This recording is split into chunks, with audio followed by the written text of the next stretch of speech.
No racism. Two things are true. But we do not tolerate the Brits. We didn't tolerate the French either until Clair Obscur, and now they're all right. Nah, I was ahead on that train.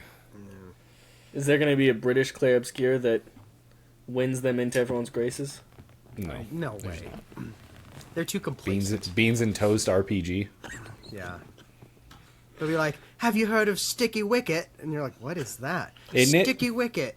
It's Sticky the new Wicket, video isn't it? game. Have you played Sticky Wicket, isn't it? Isn't it pretty good? Played Sticky Wicket and order a Chinese and play a video game.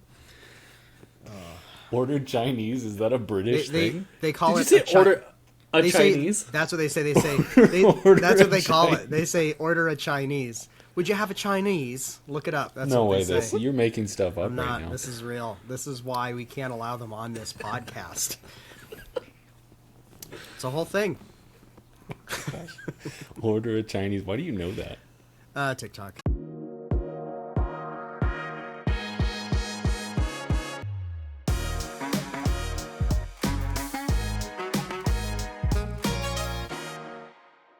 That clip out of context is probably not great. I'm going to have to scrub that. What's going on, everybody? Welcome into the Never Lag podcast. We're here to talk about April. Got to get my months right before we start. We're here for May for April, and I'm here with Cal Stormblessed and the man who fell into the pit. How are you, filthy I've been blokes, demoted. doing? I'm second in the queue now. That's right. You've been demoted as of today. You are now the third. This is how I find out. What caused that? Probably the fact that I was We're now 2 Never hours Lag late. Stormblessed fell in the pit. Dang it. Probably because I made you guys wait 2 hours to record. That's all right. Oh. We're technically, this is a step up from last month as of right now. Yeah, I know. You We're know? recording on May 1st. Like, you could hardly ask for more punctual than that. And Well, yeah, and assumedly my audio is working and we won't have any technical difficulties, knock on wood. Yep. But Did you just knock on wood? I did in fact. I It was have. pretty quiet. Bad sign. Just kidding. All right. Well, here we are. Like I said, how are you filthy blokes doing Pretty on this good. fine Yeah, afternoon?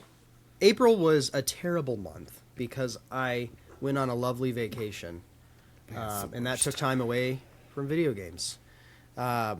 Real shame. Yeah, it's actually kind of Very crazy sorry. because Sorry for your loss. Thank you, I appreciate it. In January, I finished 2 games. In February, I finished 5 games. In March, I finished 3 games and played multiple others. April, I'm gonna say I finished 1. I found out at like midnight last night that I only finished 1 of the endings of Pragmata, and we'll talk about that. But I'm gonna count Pragmata as something that I finished in April. But I did play a couple of things, so that's exciting. Fair enough. Calvin, how you doing?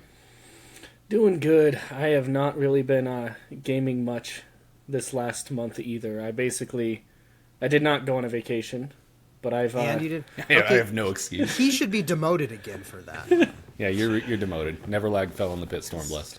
Yeah. Unfortunately, I've got my priorities screwed up and I'm doing other Life. hobbies, Moving your body, Yeah. sunlight. working Fine. out, playing guitar. I thought you looked Unbelievable. healthier and more fulfilled, and frankly, I'm disgusted. We And it's don't really tolerate that. really cut into my my gaming, so Yeah. Well, we'll see what we can muster. We'll see Yeah. what we can muster for all of you loyal listeners out there of the Yeah. Never Lag podcast. We'll cover the games I played, the games Levi played, and Calvin's workout split. Yeah, we need to hear about that workout split. Nice hoodie, nice little sweatshirt there, Sob Rock. Good album. Where do you guys want to start? I don't know. We could start with what's hot, Zach. Yeah. I think We let's just do finished? it. Let's go with what we just finished. Okay, Prague- yeah, let's jump in. Prague to the Mata. Prague. So here's the. Are you saying Pragmata still? Because I swore ahead of playing this game when everyone was like, actually, it's Pragmata, and I was like, never will I say Pragmata. But you know what? Coming out of the game, they say it the whole time, and You kinda now that I know understood. what a Pragmata is, I don't. You know what? I'm okay with Pragmata, but at the end of the day, if I'm not thinking, I still say Pragmata. That's where I'm at. I initially didn't like it. It's kind of like a data type thing. Like I don't No, hate, it's definitely not that because I will never say data. I won't, but like it works and so, like enough people say it. I That's feel how so that, gross if I never say that. yeah. It's literally like dada. Dada. data. Yeah, I don't like data. Data You is know? the way to go. Data. Okay, bad example. It's tomato is a terrible It is like example that. It because is like that though literally because no one- everyone says data. a lot of people Tomato, say data. tomato. Yeah. No one says tomato. No one says except for tomato. maybe is the Brits. problem. Do the Yeah, Brits say tomato? Once again, back to the Brits. I don't know if they do. Tomato, a nice tomato. So are you on an? Are you incidentally saying Pragmata, or are you? You know, I don't know. I haven't taking a said it out. stance? Yeah, Is I'm this a not- political I'm not- stance? It's not a political stance. I like to mispronounce things, so I'll probably say it both ways. Just That's whenever, true. whenever If I the pronounce mood Pragmata now, I'm aligned with you, and I don't know if I can have that. feels good out here. Kind of Yeah, crazy. I'll start saying Bokoblins. Yeah, Boko Blin is the new way I say it. I've evolved. Bokoblin. Bokoblin.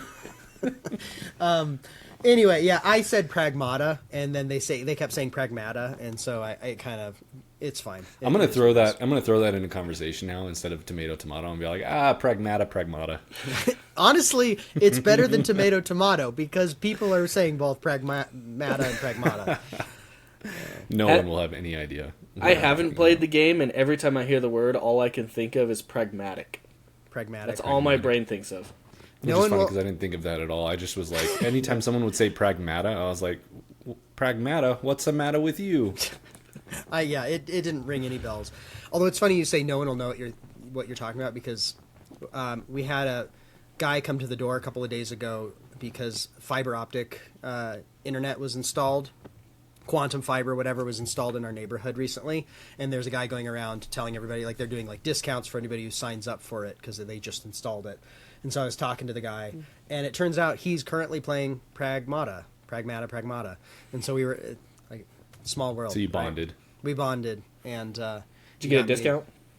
I mean, according to him, according to the salesman, I got a great discount. You were like, we're 2 in a million. you Yeah, and I. Who'd have thought? 2 peas in a subdivision. In a you and I. million, in a pot of a million. I will say even the non-discounted because they're giving us a discounted price for a year, so I'm gonna have good internet. Thank God, finally. Even after it Well, goes I up to mean, the knock on normal wood price for unlimited data and everything, it's still noticeably cheaper than our Comcast plans. So there's definitely gonna be step up in every direction. So Yeah, I can't stand. that's not very Well, good. actually, No wait, one hold cares on. about. Isn't Comcast the same as Quantum? Isn't it just like 2 splits of the same Well, thing? Or no. is So Comcast? the fiber optic installed in our area. I may have said Quantum Fiber, but it's I think it's AT&T is the one who did it. I don't freaking know. Hopefully I don't your know. internet's It- better. One of Hopefully the it's better. monopolies, but the fact that You're in the middle of suburbia. You should not be having Exactly. Well, the rural thing- weather like Calvin down here. I'm The the thing with- only one that has an excuse. the thing with fiber optic is the way they explain it. it sounds cool. That's the I'm thing. no Fiber optic. internet magician, but fiber optic is it's like everybody is directly connected to the line with their own connection, so you're not like whereas normal internet is on like a loop, so your neighborhood per se will all be on a shared loop where it kind of pulls Oh. from a similar source, which is why the quality can I know be different. nothing about internet. To me, it is black magic. Yeah, and I'm going off what the sales guy told me, so take that with a grain of salt. But Zach's like, well, actually, actually, let me explain it to you poorly. well, I hope it's better. We're gonna find out. It'll be a couple of weeks, but we're gonna find out. Yeah. And we that, got everybody, sidetracked. is So that's our Pragmata. thoughts on Pragmata. That's pragmata. No, jumping into Pragmata. Why don't you start us off with your 1-2 sentence summization / score? Pragmata is a really just fun and quality sci-fi first-person shooter inspired by the likes of things like Dead Space and Resident Evil a little bit, more in terms of game structure than aesthetic, but more of a sci-fi slant with a mini puzzle hacking game that's part of the shooting. So it's kind of like a first-person action shooter with this Third little person, right? I mean third person, sorry. Third person action shooter with this little puzzle mini game that kind of gives it its unique flavor. And I think it does all of these things really well. I think the novelty of the mini game is enough, and they do enough things with it that I enjoyed it throughout the whole game. I think it was about the appropriate runtime, anywhere from 10 to 15 hours, depending on how many things you're doing. And I think it was a blast. I think it was in most areas like very high quality. I think Capcom continues to deliver just really great video games. It's very much like a video game where you're collecting all the collectibles, and there's video game logic to it, and I don't even care because it's well designed levels, well designed. The shooting feels really good. Most of the weapons are really fun to use, and they kind of encourage you to use a lot of the different weapons, in my opinion. And then there's the hacking on top of the weapons that makes for a pretty dynamic system with a decent amount of player expression, some decent story and characterization. There's some issues, but it's overall like a pretty quality experience. And so overall, I was very impressed with it. I thought it was a ton of fun, an exciting new IP. I'm curious to see what they do with it in the future if there ever is a second one. I would buy a second one day one. And I think on the Kinda Funny scale, to steal the trademark of the kind of funny crew, Greg Miller can come after us if he wants, but they don't own the numbers. I don't even 1 through know 10. their scale. It's just can't one. keep track It's of just it. 1 to 10 with Yeah, but like with they have fives. their numbers mean specific things. Like okay, yeah, but does great. it? Yeah, but that's what the numbers mean anyway. They just tried to put words to them. So anyway, on a 10-point scale, I've been going back and forth between an 8 and an 8.5. I think I'm going to land on an 8.5 because I just had so much fun with it. I think there's some replayability value, kind of like the Resident Evil games, which is made by Capcom. There's some incentive to go back and replay things. I loved the collectible collection. I loved the shooting. I loved the mini hacking puzzle game. The level design was pretty good. The different biomes were all neat. The boss fights were mostly good, if not great. They weren't like they were good. I would say not great, but still good. And as a whole package, I was very satisfied. Even though I do have some critiques, and I think there are some things that hold it back that could be improved. Like there are ways this could get into the 9 territory potentially that it doesn't really. Some of the things it just does capably, but it's not transformative, is what I'd say. So, depending on your mileage may vary a little. I would say for most people this will be like an 8 to an 8.5 is my guess. I think I'm going to give it an 8.5. So what about you? What do you think? All right, you failed unequivocally to make that a 2-sentence. No, those were summarization, but 2 very long run-on sentences. Lots Yeah. of hyphens. Lots of hyphens. There's some commas. Yeah, a couple of Parentheses. parentheses, close parentheses, another hyphen. Yeah. Yeah. So for Pragmata, I don't know how to summarize this game. Like you said, it's a very video game, which I'm finding more and more refreshing. I want more games to just be a video game and do things that they want to do really well, but not need to have like an in-world reason, or like things can be floating. Which, granted, this is sci-fi, so maybe there are in-world reasons for all of the video game aspects. Yeah. In it, but I really enjoyed my time with it. I don't think it's going to be like we're taking a look right now at our top 20 games of all time, and as such, I start to look at my top 30 and my top 50, and I don't think that this is like a top 30 game, but at the end of the day, I really enjoyed my time with it. I thought it was a good length. I think the things it's trying to do well, it does really well. It has some shortcomings, but overall, it's just a really polished 12-hour package of what it is. And if you enjoy the novelty, I think you'll get 12 hours out of it easily, and you'll come out of it just really kind of enjoying a unique experience, which is cool. I value that highly in video games. I like a unique experience. So I'm between the 8 and 9 range. I could see this being a 9 for some people. I think it has some issues, but I think for what it is, it could be a 9. I think it could be an 8. But generally when I think of an 8, there's enough polish and enough moments and just cool things and new ideas that I want to see extrapolated on maybe in future, that I think I fall right into the 8.5 as well. Just kind of, splitting the difference. I will say, critically, I'm really surprised that this landed at like an 88, 87. It's 87. Having played the game, I'm really surprised critically it was that high. If I played the game and you asked me what is the Open Critic score, I would have guessed 84. So I mean, and that's not that big of a difference, but in review terms, it's just really surprising that many people were giving it, It does kind of you feel know, like nines and above or whatever. hitting the 87, 88 mark on OpenCritic generally is like kind of tough for games. Like that usually means they're reviewing pretty highly across the board, and I think this Yeah. did. I think with good reason though. Like you said, I think it's pretty polished in most areas. It does all the things it's trying to do really well, and the things that doesn't do as well are still good enough that like there's nothing about this experience that really drops the ball. And the novelty on top of everything else being capably done actually makes for something that is really good, but also memorable. Like I don't think this is, this isn't probably a top 20 game for me in this day and age, but this was memorable. And it's kind of like I think you've said this in the past of like, this feels like this year's Stellar Blade, not in the sense that It this really is does. necessarily It like Stellar 100% Blade, does.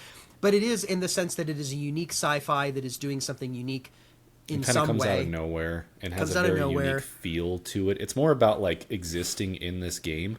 Yeah. Feels like this year's Stellar Blade, and maybe Yeah. it will appreciate over time in that sense, because I can kind of see it. Like when I initially finished Pragmata, I was kind of like, dang, is that it? I don't know.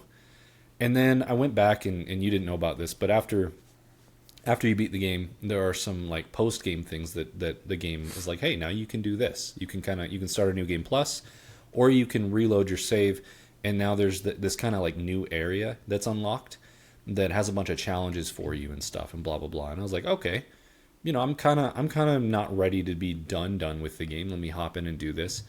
And I will say the challenges were a touch annoying. They're not my favorite part of the game. But just getting to play the game longer and redo the ending and some different things, I came out of it, and like you said, it's probably very reminiscent of the Resident Evil games, which I haven't played. But just kind of the replayability of that. And then, I'm really annoyed that the Platinum, I hate when games do this, or you have to replay the game on the hardest Yeah, difficulty I don't that love just that either. unlocked. I still don't have the Dead Space Platinum, despite it being one of my favorite games, because of that. I don't want to immediately jump in and play another playthrough. And I guess you could look at it like, oh, in 2 years when you want to, you have a little more incentive to jump back in and do a playthrough. But it's also going to be on the hardest difficulty, which is you don't really want to jump in. I don't want to jump into Dead Space on like the hardest of nightmare hardcore when it's difficulty. 2 years later. Yeah, like you, So I hate that. yeah, and it sucks I to hate like that, put but- put so much time and effort into a game when you're playing it and then not have the completion of getting the little trophy. And so I'm Yeah, with just you. I'm playing a with you game on twice. that. It's a bad platinum situation. But anyways, I just after finishing everything up, I just was like, man, this is a really good cohesive package here. It's really polished. It looks and runs great. We played on the PS5 Pro, and there are some technical hiccups that I don't believe were patched even by the time I finished it. Some really weird, like shimmering. Yeah, I was still seeing that it as of last some night. some weird graphical issues that are a bummer. They detract from certain spots in the game where otherwise this looks phenomenal from start to finish. So that kind of bummed me out. I think it has to do with like all of the upscaling and the AI and the PSSR and all that stuff just not quite working right. And hopefully eventually it does work right. But it's kind of a bummer to see it actually detract from a game's visuals instead of help. But Yeah. I'm curious, Calvin, before we kind of like maybe branch off into specific areas, you watched a little bit of this while you were up here. Do you have any like questions about the game from an outside standpoint? Things you would want to know? I don't know. I'm just curious if you want to steer anything. I don't know. Maybe the only question that comes to mind right away is like, outside of the main combat that I've seen of kind of hacking and shooting, is there any other like major gameplay to it? Like, is there significant platforming? Is there anything else other than the combat that plays a major role gameplay wise? No, not really. There is minor platforming, and I would say it's to the game's detriment. The platforming is like the worst part of this game, in my opinion.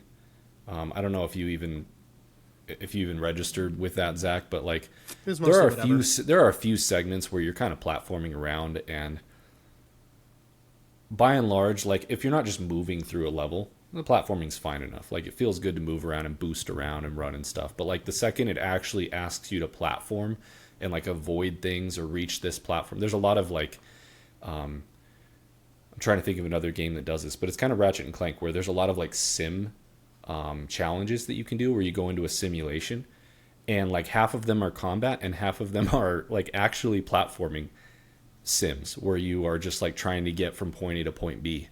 And I don't know why they did that, because the platforming isn't good enough in this game to justify that. I never enjoyed my time with it. It always felt wonky, trying to move around or land specifically on a platform or anything like that. So I felt that a other little bit, but I don't know. I Yeah. kind of enjoyed, by the end of each training sim, I kind of enjoyed conquering them. And like, even though they were a little janky, you figure out, here's how I need to maneuver. And it kind of felt old school in the way of like, sometimes those old school platforming challenge type things would be janky, and you just had to figure out how to use the jank and work it into the platforming or whatever. That's true. Not to justify it, because I do think like some of that was that the I can agree platforming with could that. be I didn't better. like aggressively hate it. I just noticed every time I was doing platforming that it was by far the weakest part, and I wished that he controlled a little tighter. Yeah, But- I'd agree with that. And I think in the main game it was never really an issue. It was more, there was just a couple of challenges where you really felt that. Yeah. So Which is a shame, because it's cool. It's such a cool world, and I will say, like Hugh, the main character you play as, his robot suit is super dope. Like it His looks suit is like really cool, a yeah. Halo sci-fi callback type of thing, and he's kind mixed of this with big like burly a like moon landing outfit. Yeah, it's neat. yeah, and the way he runs is so like he's like a tank, and he Got moves like a heft to tank. him. Yeah. And you get a bunch of boosts. Like at full upgrade, you have like 8 boosts, so you can just kind of boost around everywhere, and it looks and feels really cool. The movement and the inertia of his player character is really cool. It just doesn't lend itself, kind of like any game, when you focus on real physics and like inertia, it's gonna be bad platforming, and that's kind of what happens here. Is that he has physics, he has that inertia where like when you stop, he kind of like finishes his momentum, you know. And that just is never great for platforming. So anyways, there's a long answer to your question, but mostly it's just I would say the most of the gameplay is like hacking mini games or combat, and then the Yeah. combat also has a hacking And the mini hacking game in it. mini But it's also cool. over the combat. Yeah, and I also love, like, I feel like this is the only game in recent memory to do this, but we kind of need to go back to this and to go back to Ratchet, I guess. I don't know, apparently there's some similarities. But like the early days of Ratchet, where they had really cool hacking mini games, and it was kind of different in each game. And maybe none of them were like the highlight of the game, but they were all engaging enough and fun. And as I a found that to package, be the case here. it kind of lent itself to a larger Yeah. experience. Like every time I was hacking through a door or doing some sort of hacking puzzle outside of combat, they're quick enough and they're just engaging enough that I enjoyed them. Yeah. So And there's a little bit of variety too. Like they all feel related, but there's some different variety of different types of puzzles, depending on certain types of activities. I think some of the puzzles were used in unique ways. One example is there's a certain enemy type that will launch missiles at you, and it's like you have to quickly look at it and like activate the right just little button and puzzle to like get something into place real quick, and it turns the missile around and hits yeah, the you're enemy. basically hacking the missile to send it back. So And it's and all of super it just- lightweight, but it's just these little things that all Yeah. add up to this pretty cool experience. And I guess that brings me back to when I talk about this game and its combat and everything. It feels like such an interesting concept that I want to see iterated on, because there were times in this game where I was like, man, this just never feels great. At its best, it feels okay. I'm kind of having fun, but like when there's a lot of enemies and a lot going on, it just feels like utter chaos. It's a little overwhelming at times, yeah. But I will say, by the end of the game, after and just minor spoilers, but like once you beat the game, the new missions that unlock also give you increased difficulty for bosses. So you can kind of go back through and refight the bosses at a higher difficulty. And after I completed all of that, I think that's part of what brought me a little higher on the game too. I feel like by the end of that, combat was starting to click. And so I don't think this game needed to be longer, but it is interesting that at the end of 12 hours or whatever, I finally was at a point with my kit and my weapons and the combat where I was like really feeling it. And I was like, okay, maybe this combat with the hacking and the moving around in 3D space, maybe it can really work. Maybe it isn't just messy. It just takes 12 hours to kind of get comfortable with it and reach a bit of a not skill ceiling, but skill floor. Because I kind of felt that at the end of the 12 or 13 hours. Actually, it was longer because the extra content took me another 3 hours, so 15 or 16 hours. I was feeling like I'd hit a skill floor that I didn't have when I beat the game. Yeah, same. And I was like, okay, maybe this combat actually doesn't need as much work as I thought. So Yeah, it's kind of different, and it requires you to like manage two different things, where you're managing the combat encounter in and of itself and the shooting, but then you're also managing this mini game, and it does feel like chaos for a long time. And then you start to figure it out. You start to figure out like the enemies are generally pretty slow, and so you start to figure out how to like use the like timing and spacing to put yourself in the right place to get some hacking done. You learn which enemies will cause what problems so that you can do things in the right order. Yeah, I think by the end of it, you realize this is a manageable system, and I don't know if there's a way. Almost feels like maybe just if there's a sequel, like maybe a sequel starts you a little bit further ahead in your toolkit, and Maybe. by then you kind of know what you're doing, and it'd be quicker to jump in. Yeah, is there Maybe a way to a sequel could really excel a little get more. players I to think the this skill game floor also. sooner? I was thinking about this morning. I think this game would go so hard with double back buttons, which is never going to be. You can't design a game that way because people don't have controllers like that. I would love to get to a point where the base controller has like what are they called? The back The Steam paddles Deck or whatever. has it. The back paddles, yeah, I guess that's what they're called. But like literally, the Steam Deck has 4 of them, and if Yeah. you program those 4 to the face buttons, I bet you the skill ceiling would be even higher because then you could continually move around while hacking, instead of having to like take your thumb off of the face or off of the camera to hit the face. You know, because what would happen is basically when you're hacking, you use X or whatever face buttons you have, X, square, triangle, circle, to hack. To go through the grid, left, right, down is X, left is square. And so when you're doing that, your camera is just kind of like, it's dead because you can't be doing both at the same time. Yeah. So that would be really cool. But yeah, I do think that I really would like to see more of this, to be honest. I came out of the game being like, okay, we wondered how this would fare over the course of 12 hours. I think it fared pretty well. And I think it's a good proof of concept game that I feel like the sequel could really, Yeah. really build upon. If they Also do like something Stellar with it. Blade, which I think was also an 8.5 for me, and had a lot of Yeah. spiritually was kind of similar. I think also like that. I came out of both of those games thinking, "Wow, that was really cool. It's going to stick with me, and I will buy the sequel on day one." That's how I feel about Pragmata. Is like, How many if they make a points would the sequel- game? How many points would the game gain if you were playing as Eve? I don't know if that'll get me canceled in this day and age. Is that objectification? Hugh looks Negative great 5, from Stu. behind. Yeah, Hugh looks Yeah. great. Hugh's He thick, looks you know. great from So behind. He's- you got to keep an open mind. So anything? All right, let's move on. Anything else? I mean, story for me. I actually think that once you kind of the suspension of disbelief, kind of between Hugh and Diana, which is the little girl android that accompanies you through the game. Their relationship to me was really paper thin and canned at the front of the game because I believe this is the case. I didn't go back to. I think I did watch a video to double check, but like Hugh in the beginning says some comment about like can't trust robots or whatever, and then 5 minutes later he's treating Diana like his own daughter, and I was like, how did we get here? Yeah. I didn't see the character growth. They So didn't once really you kind do of that. suspend that disbelief and just move on with Hugh as kind of this goofy, almost southern twang charm kind of guy who had a great life and is just kind of bubbly and upbeat and is attached to Diana.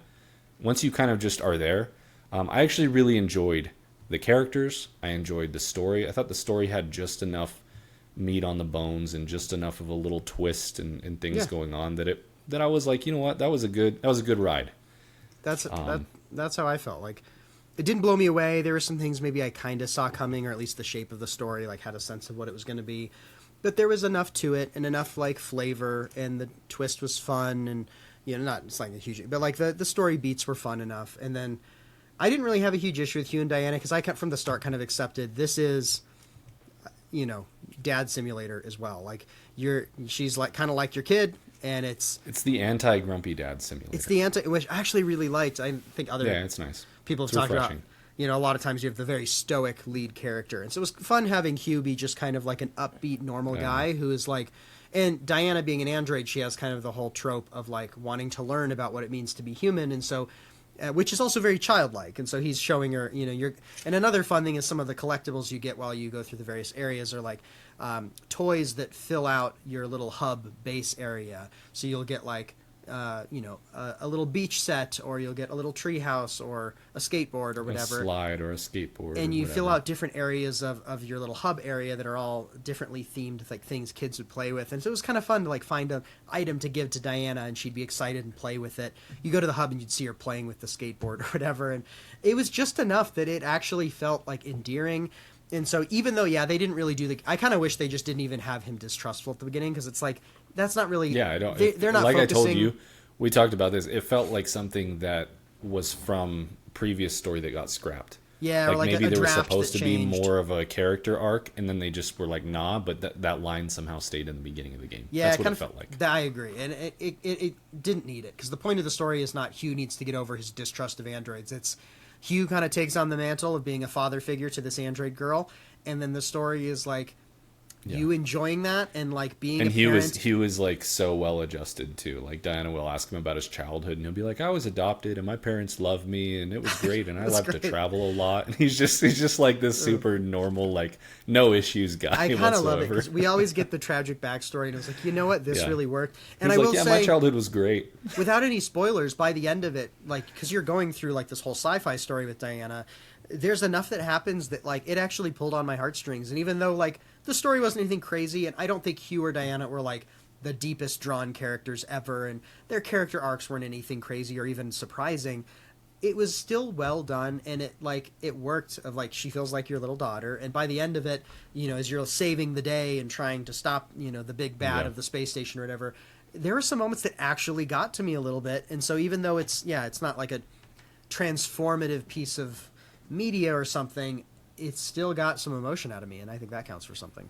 Yeah, I mean it's kind of cheating a little bit, but they used Diana to great effect. Like they really well realized her as a like 6 or 7 year old girl, and she just has all of the like very believable charm and wonder of a girl, like a little girl that age.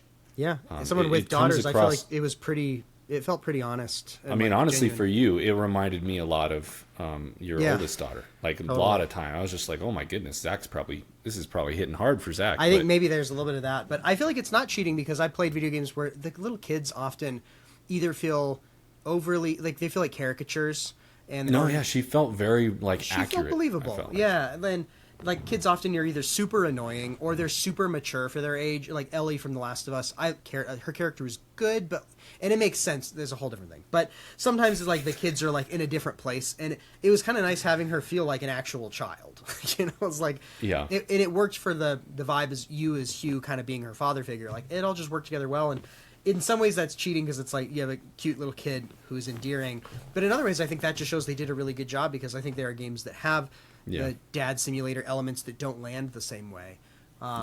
So I think they did it well. And for me, the symbiosis between like the mechanics of the gameplay and the story, with her riding around on Hugh's back. Yeah. I thought that was really well done, because like mechanically, I think it's really cool. Like I feel like that's just a good video game mechanic, when you've got like the big dude and then the little guy on the shoulder, or the And they it's each been are done as contributing old as something. time. It's Ratchet and Clank again.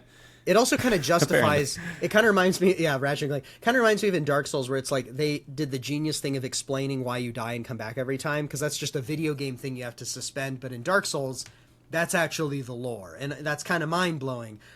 This maybe not to that degree, but like the idea that this whole hacking mini game that is kind of like, it first feels almost shoehorned into the third person shooting, actually makes total sense, because she's on your shoulder hacking things, and you're like, oh yeah. And I love I'm the shooting, she's hacking. animations too. Like you'll be running around and she like holds her hand out to like hack whatever's in front of you, and and then she'll do like the 0001101, and it's just like super weird. But or like you'd get, I love when like, she eats the chip. data chips, Yeah. and like there's little things in her eyes. Like You'll find chip upgrades, and you'll like hand it to her, and she just like puts it in her mouth, and her eyes like glow for a second, and then she like throws it away. There's a lot of charm in this game. Charm and attention to detail, I think, is another thing. Is like there's a lot of love and craftsmanship that went into this, where it adds to the fully realized level of the world, so that even in some ways you're suspending your disbelief a little bit. In other ways, they add enough of those details where it's kind of like in a good fantasy book. You have to suspend your disbelief that there's dragons, and for some reason people can ride them. But if you have the right other world details that feel real, all of a Yeah. sudden your brain's able to be like, okay, I can work with this. So, yeah. What else is there? We did story, gameplay. What are your biggest problems with the game? I've got probably one. Yeah, I one think- especially. Yeah, a little bit of the shimmering technical performance was always frustrating because this game often looks truly incredible, but then that sometimes took away from it, which is a little frustrating. But we talked about that. We talked about movement a little bit. There were times when the movement, even in like combat or whatever, just would occasionally feel just a little clunky where I'm trying to maneuver and like do something. Yeah. Like a good example is picking up, because you use weapons are like usable. You use them up and then you have to get more. And there'll be weapons lying around that you can pick up. And it replenishes your weapon that you sort of have, but when you run out, like you have to like go find another one. And when you run up to it and you have to press triangle or whatever to pick it up, it's one of those things where the positioning isn't always right, and if the camera isn't aimed at it properly, it won't pick up the weapon. And so there are some little things like that where I'm trying to run around in combat, pick up a weapon as I'm like doing a complex maneuver while hacking to take something on, that was just a little clunky. So there's some things like that. What about you? You have a couple? For me, my biggest thing was the respawn. Super annoying. I don't know why they did it this way, but if you die on a boss or if you die anywhere, you respawn back at the main hub. And then then you literally have to go like walk across the main hub, Go to the and then tram, fast travel back to the select your checkpoint, mission and which may outfit. be crazy. Yeah. And I- I don't that's know a if great it was point. I don't It's know like if there a was Dark Souls story run reason, back, but just But not but hard. like with a Not. loading screen. but not. Yeah, it's not a difficult run back. It's just like it's like two loading screens. To me, for no that reason. like that needs to be patched in and fixed, because I didn't die Yeah, a that's a ton good in this point. game, but when I did, I was just like, I think that's why I didn't it's a good notice thing. it, It's is a I good didn't thing die no very boss often, fight took but- me more than like 3 tries. But like literally, if there were ever a boss fight that took me 10 tries, that would have been mind numbing frustrating. every time to respawn. I wonder if there's a story reason. Like part of me wonders, is Hugh a pragmata? Like, I wondered that too. because every time you respawn, they speak about your death or like the boss you just fought as if it just happened, Yeah. which is a really weird in-universe thing to do, because it's indicating that they both are conscious of what happened. And that's a weird decision to make from a story standpoint when Hugh is allegedly a human the entire time. So it's like, I'm not sure if they're trying to convey something with that. And even if that's the case, it's still a bad mechanic. But like Right. that did get me thinking. I'm like, what was the thinking here? But I mean, I guess if that's my biggest complaint, I will say after doing the post game, like there's a new area and a bunch of little missions that unlock, and then you can kind of get a new ending, which I will temper everyone's expectations. It is not much, pretty disappointing. I enjoyed my time, but I was kind of like, oh, based on what happens with the new ending, I was like, oh, I'm really curious to see, like, this is cool. What's going to happen now? And it's like all exactly the same, except for like a throw-in dialogue that you hear at the end of the credits. Like that's it. And I was like, oh, Wow, that's not much. okay, Yeah. well, You kind of want Whatever, a little but more if I'm- you're gonna go re-fight the boss, but yeah, for like another 3 or 4 hours, and you get an item that could very well change the outcome of the end of the game, and you're like, oh, what's going to happen? And then it was pretty disappointing. I really would have expected. I don't know who's the dev on this. I have no idea. Capcom. But they're the publisher. I think they're the devs. I don't I don't know. know if there's. Anyways, I would have expected a little more effort from a true ending, so to speak. But Yeah, it does Capcom's the leave me. developer and the publisher. Oh, okay. It does leave me curious what they can do with the sequel. You know, will we see Hugh again? Part of me was like, maybe we'll see Diana all grown up, and then I'm like, wait, she's a robot. She's an android. So her growing up and being hot maybe doesn't make sense. Yeah, you need a different model. Yeah, she gets some upgrades. Some I don't This know. is where it starts breaking down and getting into weird territory. Where you're like, well, I know, yeah. let's So e- I mean, and let's it's end hard the to game imagine. here. It's hard to imagine playing, like, if there were a sequel just playing as Diana. Like, I don't know, you don't usually play as like a small kid-like character for an entire game. But anyways, I'm curious where they go Yeah, from I mean, here. Is they it just have an the- entirely new do they just take the gameplay concept and go Yeah. do something else? I mean, Do they bring the there are gameplay other- concept to the next Resident Evil? I don't know. There are other Probably not, 'cause there are other people would be- pragmatas or pragmatas in theory, so you could have another Pragmata team up with another person. So you Sure. Or I'm sure maybe there's- what's going on Earth isn't what we think it is, and Earth Maybe. maybe the next game's on Earth. It's I don't know. Capcom, and one thing I've learned from Resident Evil is they're willing to just go like wild places with their Yeah. lore. So I'm sure they'll think of something. I'd love to see it. Like you said, in the same vein of Stellar Blade, I'm very curious to see what they do with this. And really cool set pieces as well. Just like the sci-fi. I won't go Really so cool. far as to say we're not talking Dead Space levels, but like pretty close. it's Somewhere good. between Dead Space and Stellar Blade, like the latter half of Stellar Blade, is actually a better comparison. Very similar with like a big sci-fi spire. Really amazing like skyboxes, sci-fi skyboxes. Yeah. Skyboxes of being on the moon with the Earth behind you, and some really cool NASA. What do they call it? NASA punk? I don't know. That I knew Really that term really cool worked. stuff. And the ending sequence also reminds me a lot of Dead Space, like kind of a weird shift in gameplay, but like just a really cool sequence that is just very, you're playing it, but it's incredibly cinematic. It's kind of a cool set and piece cinematic epic. moment that you get to participate in. A really cool like ultimate conclusion after the final boss, basically. That is not difficult, but kind of as a nice little like reward or cherry on top for, Yeah, and it lets for the you end just of the game. instead of it just being a cutscene, it lets you engage with it a little bit. Yeah, Yeah, and I thought it was really well done. So yeah, agreed. tons of videos and screenshots. Really had a lot of fun with it. I guess the last question I have, Zach, is what because here's my other complaint. My one other complaint. I felt like the systems in this game struggled to explain themselves, and they try to. It's not for lack of trying. They give you a lot of pages pop up with this does this, and then you move over and you see a video of it doing that. But I still struggled to fully understand. I still don't fully understand what some of the hacking nodes do. Like once you hack a robot, you can continually hack them, and you have different things you can equip that change which nodes appear while they're hacked to like cause them to overheat. That one I understood. But some of the other ones I really just like could not fully understand how to utilize them in combat, even after trying. So anyways, I'm curious if you felt that, like the weapons, the hacking nodes, did you struggle to understand some of those mechanics? And then what kind of were your go-to things that you used? Yeah. Yes, I think there were some that I didn't understand as well that I tended to just not use. Some you start to figure out, like you said, the overheat makes sense, or like there's like a confusion where you'll turn enemies on each other. That one was pretty self-explanatory.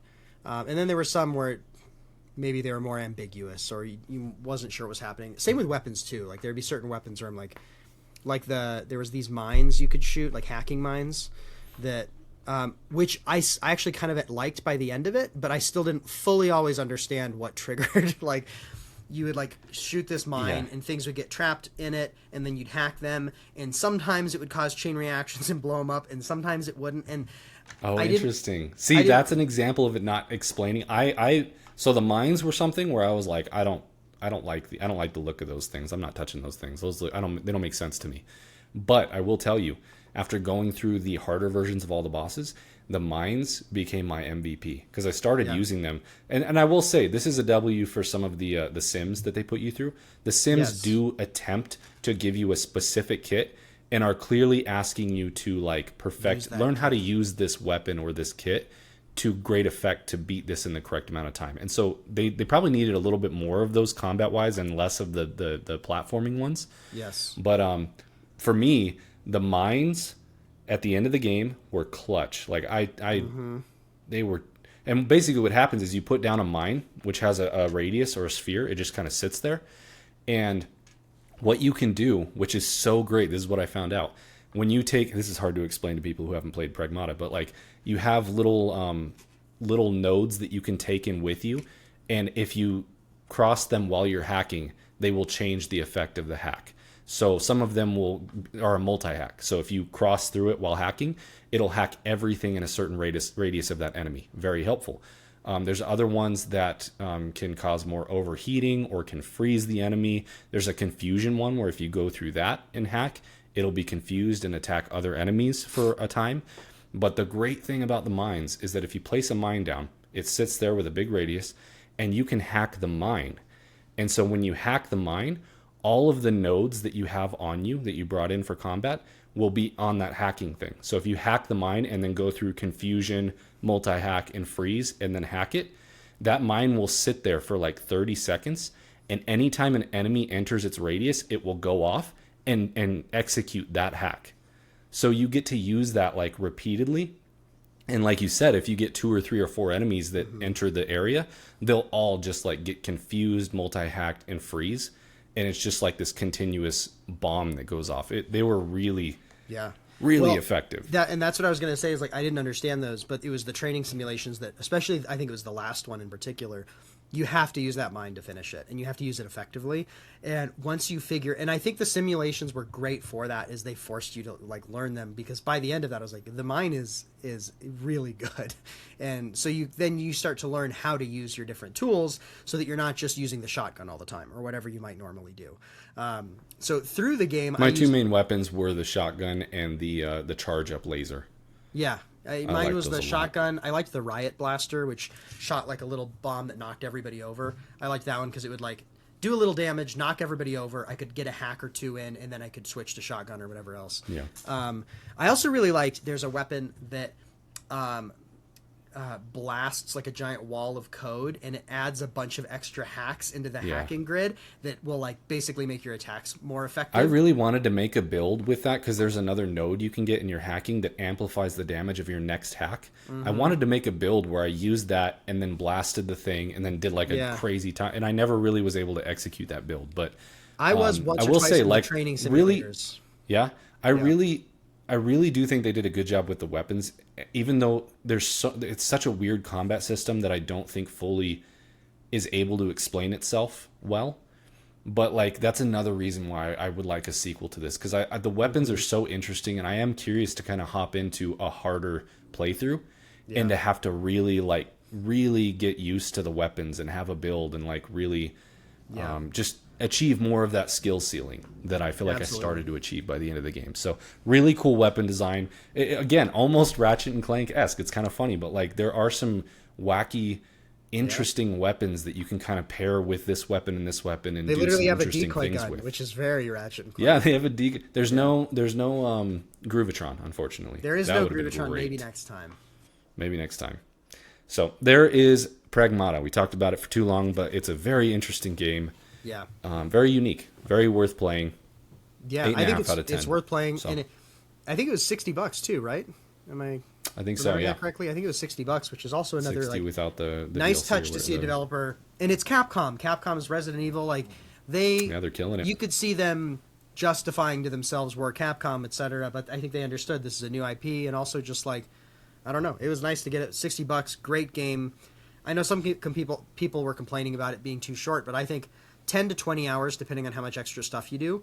And if you want to platinum and do a 12 to finish, and then without the platinum, it was like 16 or 17 with the post game stuff. I think I'm at 19. Quick shout out to that. I love when you beat it and roll credits, and then after the credits, it's like, hey, hold up, there's some stuff, there's some new stuff here. If you want to hang around and do some more stuff, not just like, do you want to get these trophies, but like actually, there's some post game stuff. To do new content. I love that. Again, because then it gives you the option to be like, nah, I'm out, or I kind of want to stick around for 3 or 4 more hours. Let's go through this and play some more. So, closest comparison for me, if I were to drop this in a bucket of other games that are similar, would be Dead Space. This is a very Dead Space adjacent game with a unique mechanic, is what I would say. I don't like it as much as I love Dead Space, but it's not too terribly far off. It's a very interesting. Yeah, and for those who played Resident Evil, you'll feel aesthetically it's not Resident Evil, but like structurally it's very similar in a lot of ways. I could go on for another 10 minutes about that, but anyway, it's good. Go get it. I recommend it for sure. All the comparisons to Ratchet and Clank and Dead Space are putting it higher up than I would have thought. Like I didn't think I would not like it, but are they getting your goat? Yeah. But that's surprising me. So I think you'll enjoy it. Tickling your pickle. Yeah, I think you would enjoy the game. I do. I really do. Yeah. Whether or not, it's so hard. Time is the commodity at this point. We all know it. Like, unfortunately, at the moment, I have a pretty stacked backlog I know. my We're literally hands. at a point where something can be a 9 out of 10. You're like, okay, I'll get to that in 5 or 6 games, maybe.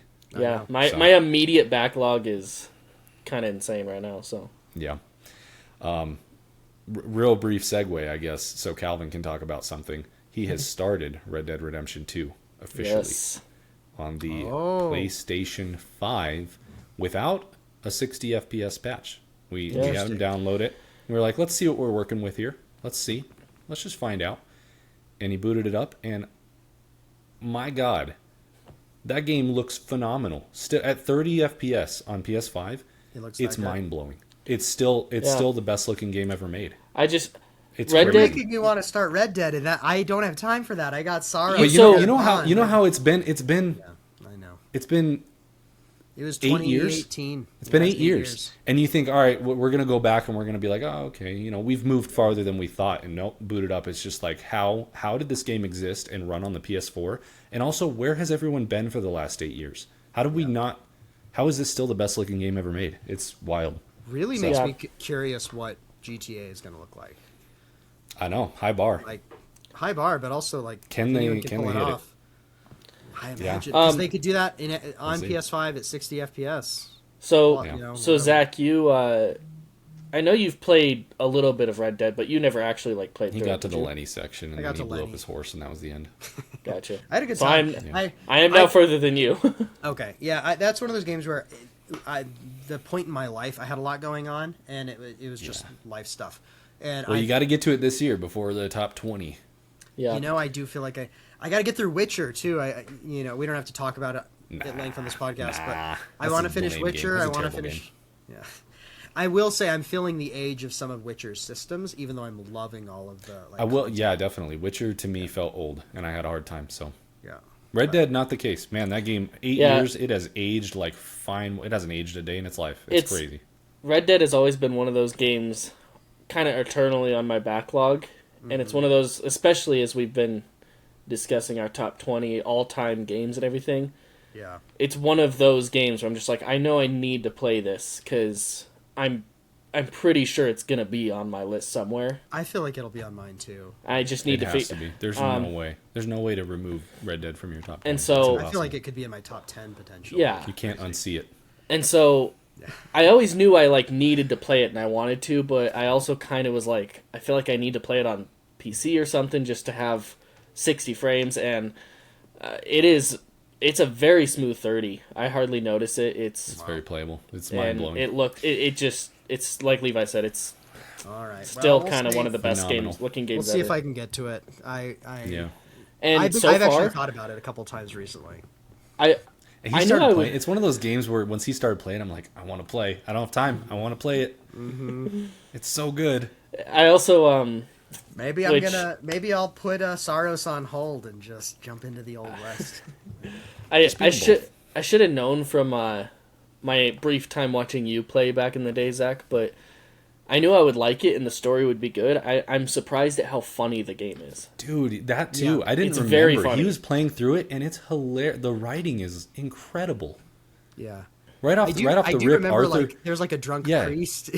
like Yeah, it's just every Uh, interaction's funny, and then the main story, like Arthur in the beginning, you save this damsel in distress, and Arthur's walking away with her, and he's like, "You're safe now. We're bad men, but we ain't them." It's just like that's such yeah, a good, it's got such that a good charm. line. Got some roguishness. And then to it. later, Dutch is talking to this guy. They're gonna like interrogate, and he's like, we got a saying: we shoot people need shooting, we save people need saving, and we feed people who need feeding. We're gonna find out what you need. It's just like that's such a good line too. We're gonna find out what you We're need. gonna find out what you need. That's pretty. So, anyways, great game. Can't wait to talk more about that once you beat it. Although Zach's got to play it still too. But where are you at with Grime? Should we talk about Grime? We could talk about Grime for a minute. I'm at the point where it asks you to go find 3 MacGuffins. Oh my gosh, you're in like the beginning third of the game. Are you serious?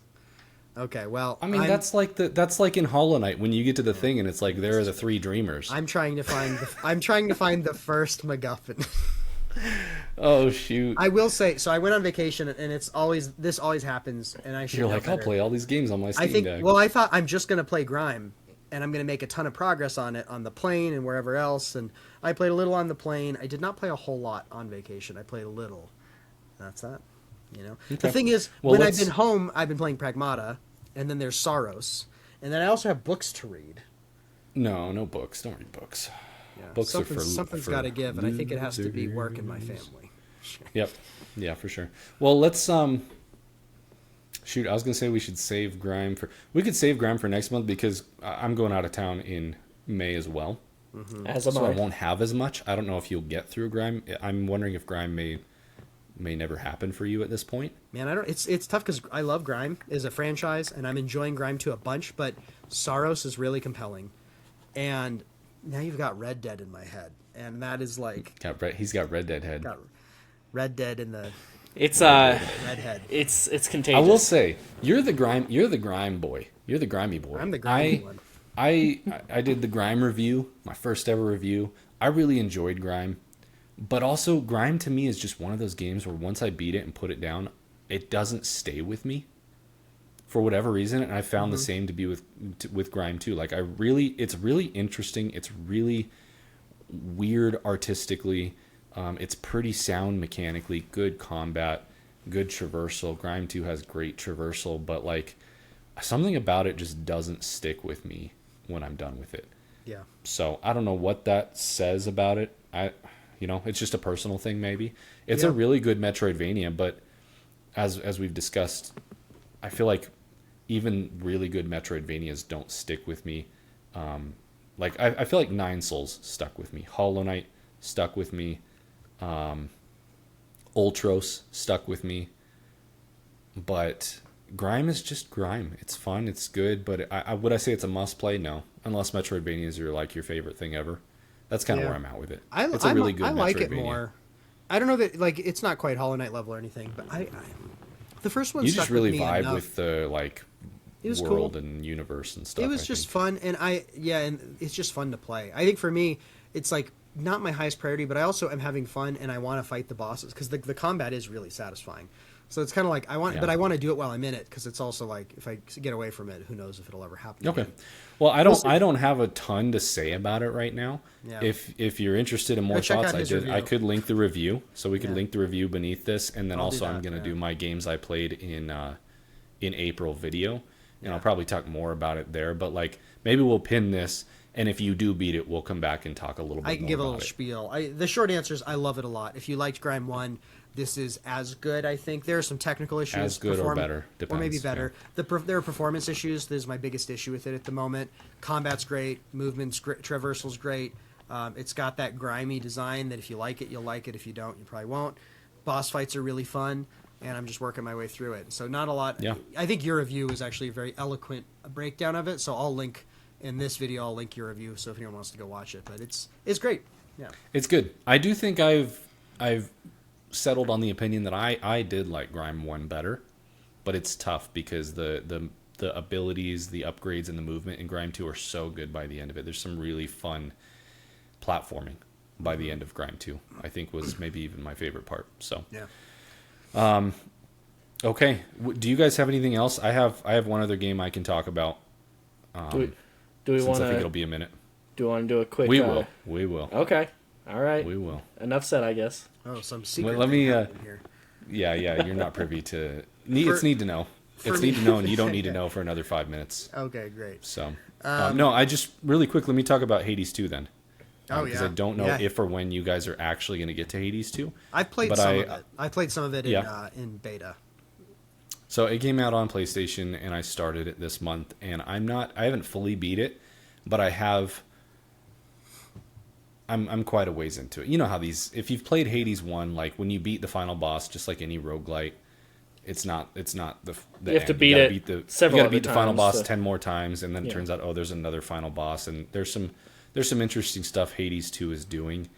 I think my short pitch is that it's more Hades, and I guess maybe that's a hot take because like I feel like everyone and their brother is talking about how Hades 2 is just like the next best thing since sliced Impossibly bread, and better it's than impossibly Hades 1. better than how did they one up Hades so much? And I'm just kind of like it's better in some ways, but I feel like it's just more Hades, and that's not a bad thing.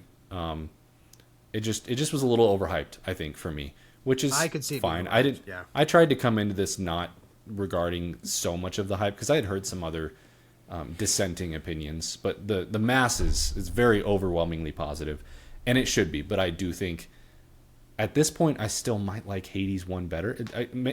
April was the month of very good sequels that I might like the first game of better. Like that's kind of what it felt like to me. We'll see by the end of it, but I just really liked Zagreus and his character, and I really, really liked the characters that you developed relationships in Hades 1. I just loved all of that. The whole dynamic between him and Megara, and there was a lot going on that I liked about Hades, that in Hades 2, the characters are still, like, they haven't lost anything. They haven't lost a step. All the characters are still really interesting. I just find myself specifically with the hub area, because the hub characters are kind of the ones that you really find out their stories. Like the gods that you get the boons from, you can develop, you can give them gifts and stuff, but it's really the hub characters that you develop relationships with. I just am like less compelled or less interested in those characters than I was in Hades 1, and that's like a big deal, I think, because that's like one of the things that Hades kind of revolutionized about the roguelite situation. Yeah. Is the story and the interaction with the characters every time you die. So that's, your mileage is going to vary. That's subjective. For me, I think I liked the characters in Hades 1 better, but I will say all of the systems that they've added on in here, really cool. Like they really have kind of extrapolated what Hades 1 was, done some really cool things with it here in Hades 2, especially on the gameplay side of things. Visually, it's fantastic. The music is phenomenal again. Supergiant, just, I don't know who's doing. I haven't looked at if the same person's doing their music for every game, but like every single one of their games, their music is it's such a fingerprint. Like it is unmistakably them, and it's unmistakably amazing every single time. I've saved like 3 to 4 minute videos of just entire tracks on the game, because I'll just meet this character and this banging like guitar riff track will play, and I just am like sitting there listening to it for 3 minutes. It's phenomenal. And then I will say I do think I like the weapon and the weapon variety in this game better than the first. There's, every time I try out a new weapon, I'm like, oh, this is I'll create a build and I'm like, this is a ton of fun, and I don't want to move off of it. Then I go to a different weapon and I have just as much fun with that. So it sounds like the big thing is the characters you like better in Hades 1. Everything else maybe is as good or better. The characters in the story, which the I'm characters not are vibing with obviously very important. as much. Like in the first game, for example, you come across oh man, who's rolling the boulder for all eternity? Sisyphus. Sisyphus, he's the one rolling the boulder. Yeah. Like Sisyphus is my dude. Every time I rolled up on Sisyphus, pun intended, I was just like, I can't wait to talk to this dude a little bit more. Like, he just reminded me of like Pacha. Is it Pacha? Yeah, Pacha. I don't know. I just really liked his character, and that's a subjective thing. Whereas in Hades 2, I'm trying to think of the characters you can meet on your runs. None of them am I like, do I feel that way about? And it's not that they're bad characters. I just personally am not resonating with them in the same way. So, I will say, shout out to Narcissus. Hilarious rendition of Narcissus in this game. Very funny. So, look forward to it. There's my Hades 2. We'll talk more about Nice. it when you guys get to it, but like, it's a 9.5 out of 10. I don't really It's still have any. great. I don't really have any critiques of it. Before- It's Hades, it's excellent. Yeah. Before playing it, my thoughts were similar because it seemed like all I was hearing was that it's unbelievably, it's like people couldn't believe It how makes much Hades better. look like crap. Yeah, and that's all I was hearing. And so I was excited, but I also just immediately tempered my own expectations because for me, Hades 1 is nearly perfect. Like, I have almost no critiques of Hades 1. And so I'm like, I don't see how it's possible. So I just, my expectations were tempered from the beginning. I think smart idea to temper expectations because I heard a lot of the same things. I think put 4 or 5 hours into Hades 2 a year or so ago, and I think it's incredible. But I would agree, like it felt like more Hades, and Hades also was like pretty Yeah. much perfect for what it's doing. Hades 2, I also think feels of that quality across the board. I didn't have enough time in the second one to see how I felt about the characters and some of the subjective things of like which I just preferred, but I think if it's as good easily. And if I not don't a I don't know little if this better was in some I don't know ways. if this was the case for you, but like I almost feel like it's case in point because around the 4 hour mark or whatever, I kind of had to push through and get into this game a little bit more Oh, interesting. because for the first few hours it really did feel like I've played this before. That's kind of how I felt. I felt and that so way a it little bit. wasn't pulling me in as much because it felt like this is just a different skin of something I've already played. So, Yeah. anyways, it's really good. I will say my final thoughts before you guys get farther into it, to put a cap on how I feel. Hades 2, excellent games. I would be a little bummed if Supergiant's next game is Hades. When I look at their portfolio, and me and Calvin dove into one of their lesser known games, Pyre, and I've played Transistor and I've played Bastion. They are such an amazing studio, and their true skill is imagination. Like Insane creativity. they create these imaginative worlds that just feel like you're getting pulled into a book. That's just like it's just this new place that exists, and you want to know how it works. And I told Calvin this the other day. I was like, you know what? It's unironically, I think the Hades universe is the least interesting universe they've actually explored because we kind of know what it is. It's it's the Yeah, it's Greek demigods or mythology. the gods, Yeah. Greek mythology, whereas their other worlds are true fantasy. Like them coming up with this weird Pyre is a world where reading is outlawed, and people who can read have this unique gift that can, it's just they create really interesting stuff. Transistor is kind of like a Tron. They just have really cool ideas, and so I would be bummed if their next game was Hades 3. I love these games, but I would love to see them do something new, and I kind of feel like odds are they won't do that because Hades was their breakout, and I'm sure they may So have made so profitable. much more money with Yeah. Hades. Which is the classic problem, But- right? Is like you'll have a studio that does some really cool things, and they get better, and they do all these And creative it's things. the and then safe bet. they You have get a it. I get breakout it success. financially. Yeah, well, and even a second one is like I kind of get it, but yeah, I feel the same way. Of like a third Hades, how much more are you truly adding when you could do some other really interesting things? But also that's going to sell. It's going to be easier. I feel like to the sell right Hades answer, and this is a hard thing to do. We're talking about like financials and dev like team orchestration and hiring and stuff. But like the real answer would be to continue Hades, but make sure you have enough core imaginative people branching off, still working on other small projects like a Pyre, like a Transistor, to Like a keep B kind of team. incubating new ideas. A B team, but not the B team, because then you don't get the special You sauce. want a that made couple of those guys in games. the quarter incubating, day and night. Yeah. So, anyways, we'll see. We'll see what happens. I would love to see them move on and do something new again. But yeah, there's Hades 2. Did you have anything else, Zach, before we let you in on the little secret? Just very quick, I mentioned I've been playing The Witcher because I want to finish it. I've started that game a few times. I love The Witcher video game, but I've never finished it, and I would really Hate like the first to. two. Yeah, I'm sure I'll never play them. I'm sure they're fine. But Witcher 3 is great. I am going to try and finish it this year. I'm finding I love all of the story, all of the writing, and all of the side quests are so like such quality that makes it really engaging to just do all of the content. But the thing that I get hung up on is like the combat and the traversal and stuff feels pretty dated at this point. Yeah. And even I think when it came out was not sure. the best. It was like never the best combat or traversal. It was just is next level when it comes. It hasn't to aged terribly well. Yeah, those things have some of the mechanics haven't, but Yeah. some of the other things are some of the best you'll find. And so I want to try and experience all of it. I'll probably play it here and there over the next couple of months. We'll see if I finish it or not. But I played a decent chunk of The Witcher 3. And then the other thing I played was Pacopia. I played in March and a little bit in April. And my plan was to kind of play that here and there and eventually roll credits. And I will say, with Pacopia, I don't know if we want to get into that even, because that's a whole topic that we never talked about. But I will say I kind of hit the same point I hit with Animal Crossing 5-6 years ago, where it's great. It's a quality game. I understand why people love it. But after 10 got bored. to 15 hours, it's not personally my genre, and so after 10 to 15 hours of it, I'm like, I think I'm done. But there's Yeah, going to be people who I'm live it. genuinely at this moment, I'm wondering if I will finish Pocopia because Yeah, that's where I'm at too. Pocopia was the plan for April. I was like, all right, I'll finish Pocopia in April. I'll wrap that up and I'll finish a few other things, and I just have like zero pull to go play Pocopia.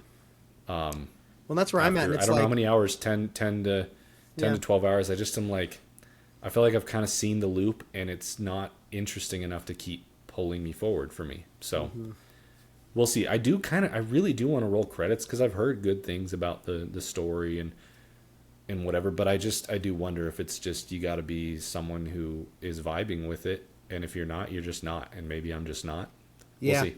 And I mean, that's how Animal Crossing was, where I got 15 hours or so into that, and then I just dropped off.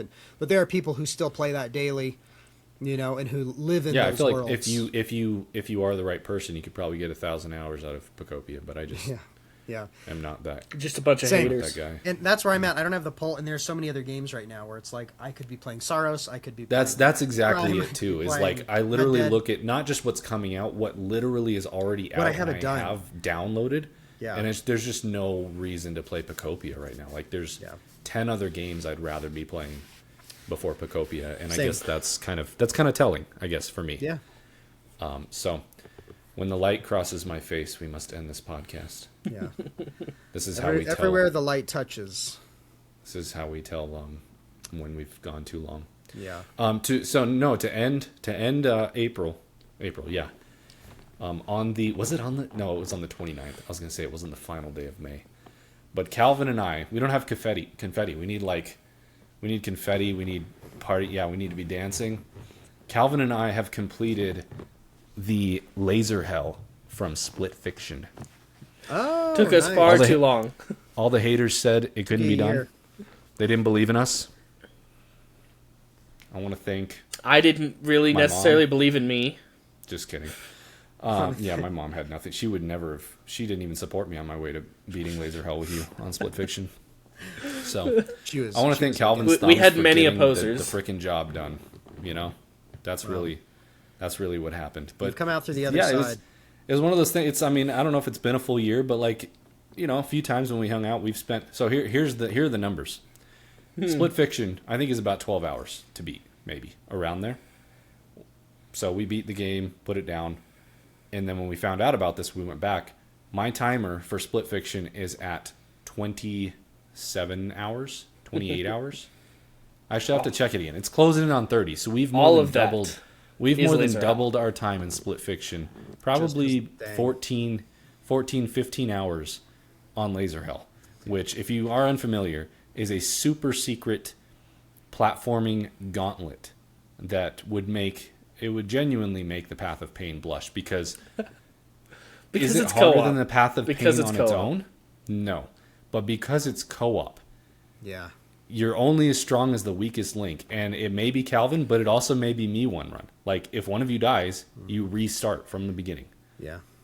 And so for both of you to get through there's basically five rooms with lasers everywhere and different mechanics. You have to like avoid the lasers and get through the room. And also if one of you gets to the end of the room, a timer starts. And if the other player doesn't get to the end of the room in time, like a laser will just shoot the person who made it to the end. Like you both have to Be pretty much synchronously- close. Within about 5 to 10 seconds, you both have to reach the end of the room. Dang. And then you have to reach the end of the next room and the next room, and you have to do that 5 times to complete it. And we finally did. And yeah, crazy, man. We saved the video.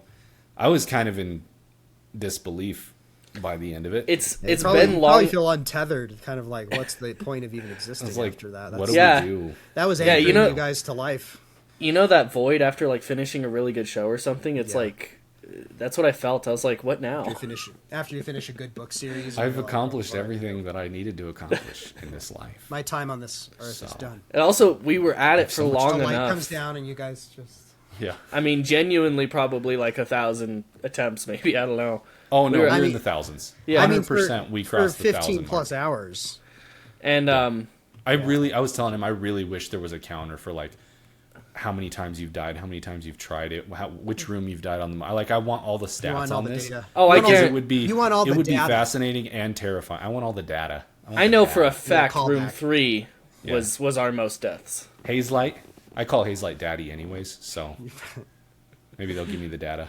Yeah, I'm sure they will. Just call them up. No, but also at the very end of this, people have seen it on YouTube, but like at the very end, when you both reach the end, there's legit a video from Joseph Ferris.